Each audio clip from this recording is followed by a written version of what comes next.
we talked about that, your story beforehand too. And when you showed up to Drexel, you walked in with the mentality of maturity. You were one of the maturest guys on the team walking in. Obviously, you're a goofball. Obviously, you're super charismatic, but you were ready to show up and compete. Obviously, you faced your adversities and you had some own situations we'll talk about later, but you realized the mistake that you made. You had an opportunity. You were excelling. The coaches were in the corner. You were trying to become the best you can. And through figuring out, unfortunately, a tough way, you were able to get a grasp on that reality that the social life isn't what's going to make you the best.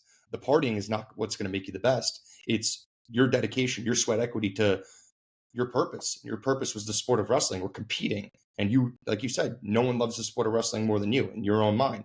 And you were completely immersed in the sport. You were also trying to balance it out or divide it with your social life. And you couldn't be the best at both. And it ended up impairing that result or impairing your commitment to the team.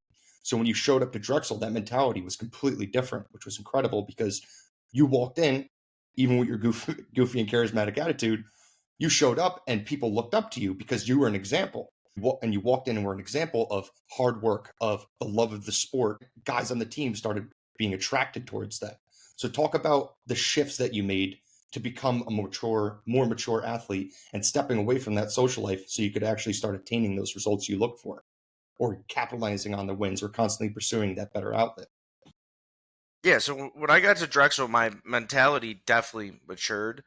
It didn't mature enough. I mean, when I was wrestling for Drexel, I was still partying. I was still doing the things I shouldn't be doing, but not nearly to the degree that I was doing at Binghamton. Now my mindset had shifted, and I want to be an All-American. That's what I thought. But a big issue is just not aligning. You have to align everything with your goals. You can't just align wrestling with your goal because the truth of the matter is wrestling is a compilation of a billion different factors: diet, sleep, supplementation, training, mindset, injuries. List goes on and on and on and on. So I knew I optimized wrestling, and then I started to optimize the other parts of my life a little bit more, but not 100%. But I came in, and I think it ended up shooting me in the foot. But my biggest win ever in my career was against Matt Kolodzik on Spirit Night at the DAC. And 3 nights before that, I was out drinking at, what was that bar that shut down that we used to go to? Wahoo's. Yeah, I was out drinking at Wahoo's and getting drunk. And then 3 days later, I'm knocking off the number 2 guy in the country. So I'm like, oh, shit, I can do both. But the thing was, it was like, I confused correlation with causation. You know what I mean?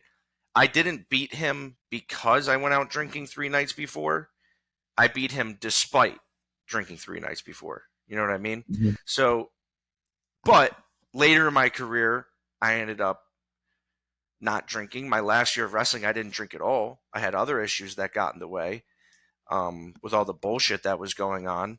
But yeah, I've matured drastically over my time at Binghamton and then to Drexel and then to now. And I'm glad that I made so many mistakes and that I was such an asshole because now it's just so easy for me to just not do things because I'm like, dude, you're just being an idiot. You know what I mean?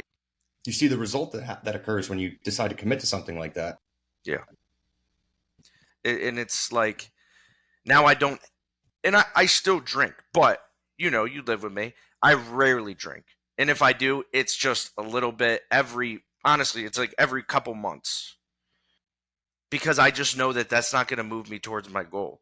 I'm not one of those people who thinks you have to do every single thing perfect to be able to win, but you definitely have to be close, especially the higher level you get, because everybody's good at what they do. So then it becomes, how do you differentiate yourself? And that's with all the other factors that people aren't willing to buy into, like dieting. Dieting has always been a struggle for me, but now I've gotten much better at it. Same thing with, you know, not drinking, not partying, all those things. But yeah, I matured a ton when I got to Drexel, and I've continued to mature ever since then. What it sounds like, you were realizing your personalized truth. People want to just like live through like a false prophet of their own decisions. And it's like, I can eat my cheeseburger and my Big Mac and my French fries, and I can still compete at the highest level. But Is that a truth for you, or is that false at the same time? I could go out and drink, and I could go out and compete at the highest level. Is that true for you, or is that kind of like a distorted perspective? And then when you start seeing the results of, oh, my diet's in check, oh, my social life's in check, oh, I'm doing those extra workouts and committing more to that fulfilling purpose of mine, what are the results? You see the impact of it. Yeah, having a social life is very, very important, and detaching from the crazy, insane perspective of a one speed mentality like wrestling, it's good to detract from that a little bit. But those are the factors you were talking about, like nutrition, supplementation, diet, workout routine, all that stuff.